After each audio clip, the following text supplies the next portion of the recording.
Salut, c'est Jean-Baptiste de jbmarcy.com, ravi de vous retrouver aujourd'hui pour nous poser une question très importante dans votre reconquête amoureuse, à savoir la nostalgie peut-elle être une bonne aide de camp? Je sais que très nombreuses sont les personnes qui se diront qu'évidemment la nostalgie étant un sentiment négatif, il va être difficile d'en faire usage pour mener sa reconquête et pour finalement toucher l'autre. Cependant, et c'est sans doute aussi l'autre partie du raisonnement, on se dit qu'avec la bonne formule, on se dit qu'avec les bons arguments, avec la bonne idée, la bonne image, on va peut-être pouvoir réussir à planter une graine dans le terreau qu'est le cerveau de l'autre et finir par, pourquoi pas, voir pousser la plante du doute qui va contaminer cellule après cellule le raisonnement de l'autre jusqu'à ce qu'il ou elle réalise son erreur, réalise qu'il ou elle aurait dû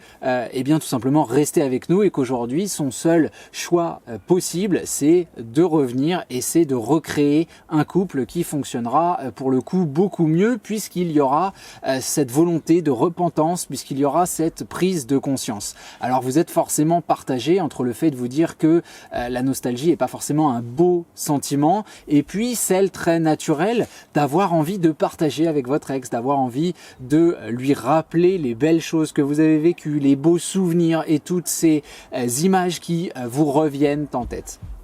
Mon avis là-dessus est relativement clair, je l'ai cité déjà plusieurs fois depuis le début de cette vidéo. À mon sens, la nostalgie est un sentiment négatif. Si vous deviez classer ce sentiment, si vous aviez un tableau positif, négatif et qu'on restait vraiment dans le simple du simple, vous mettriez la nostalgie dans les sentiments négatifs. La nostalgie, ça crée quoi? Ça crée de la tristesse, ça crée de l'envie finalement de retourner dans le passé, mais pas nécessairement de recommencer l'histoire qu'on a vécue, pas nécessairement de recommencer l'expérience qu'on a vécue. D'ailleurs, il y a une réalité qu'il ne faut absolument pas oublier, c'est qu'il y a un véritable débat entre le souvenir et l'expérience. Et moi, je voulais vous raconter une petite anecdote comme ça, très simple, mais qui est aussi très parlante. J'ai goûté il y a quelques années un plat dans un restaurant indien parisien, un plat excellent. En tout cas, quand je l'ai mangé, je l'ai trouvé délicieux et je me suis dit, ce plat, il va falloir que je revienne et il va falloir que je le mange dans d'autres conditions, mais il va falloir absolument que je sois dans le partage de ces choses-là avec des gens que j'apprécie. J'ai envie de faire découvrir cette chose-là. Je reviens donc avec la personne avec qui j'étais pour goûter ce plat et au moment où il arrive, bien je me dis que ça va être extraordinaire. Donc je fais part de cette volonté de partage, je fais part de l'extrême magnificence de ce plat et quand je prends la première bouchée, je suis confronté à un souvenir que j'ai sans doute mis sur un piédestal, à un souvenir que j'ai sans doute construit, que j'ai en tout cas continué à entretenir parce qu'il n'est plus réel, parce que le goût n'a rien à voir avec ce dont je me rappelais, parce que finalement on n'était pas dans le si extraordinaire que ça, on était dans du très commun, on était dans du très normal. Alors attention, c'était pas mauvais bien sûr, mais c'était pas si exceptionnel que ça. Et cette idée-là, moi, elle est sous-tendue par le fait que ma future femme, qui comme vous le savez sans doute a été mon ex, c'est aussi cet empirisme, je le tire de ma propre histoire comme vous le savez, et ma femme qui m'a dit un jour, voilà, tu sais, quand je suis parti, eh bien, j'avais cet espoir qu'avec l'autre personne ce soit mieux parce qu'on se connaît depuis très très longtemps, parce qu'on a une histoire très compliquée, etc., etc.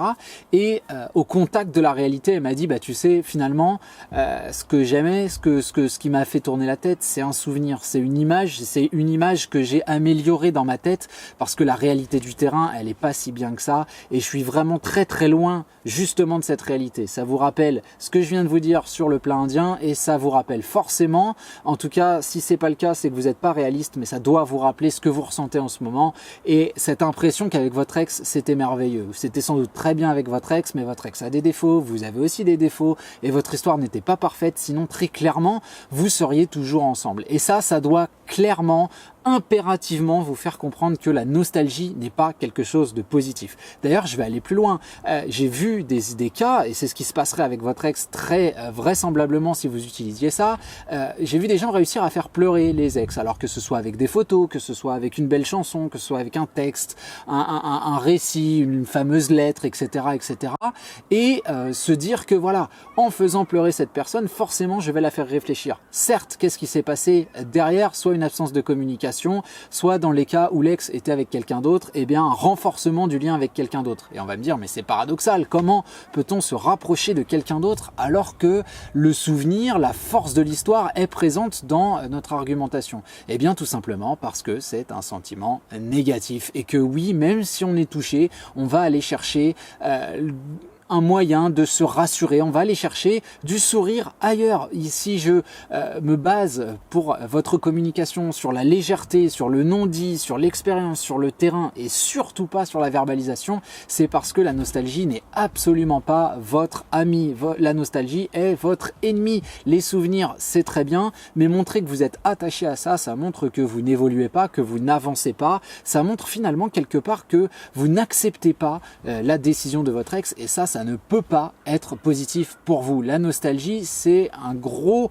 problème et ça c'est quelque chose que je vois extrêmement souvent, hein. Rappelle-toi quand ceci, rappelle-toi quand cela, j'ai écouté cette chanson, ça m'a fait penser à toi, j'ai vu quelqu'un qui m'a fait penser à, tout ça, ce ne sont pas des bonnes communications, ce ne sont pas des bonnes idées à utiliser pour toucher votre ex parce qu'encore une fois, bien communiquer et toucher son ex dans le sens ébranler sa force et ses certitudes, c'est pas ça qui vous permet d'avancer. Ce qui vous permet de mener une reconquête amoureuse, c'est l'évidence, c'est que la personne passe du temps avec vous et se dit que effectivement c'est génial de passer du temps avec vous. La nostalgie, finalement, son plus gros problème, c'est que c'est un élément de contrôle et que l'humain, quand il perd le contrôle, ne sait plus véritablement comment réagir et a peur tout simplement de ce qui peut lui arriver. La nostalgie, pour vous, c'est un moyen de contrôler, pas forcément votre ex, mais la communication autour de votre relation et d'avoir un espèce de point sur lequel vous savez que votre ex va vous comprendre. Le problème, c'est que ce n'est pas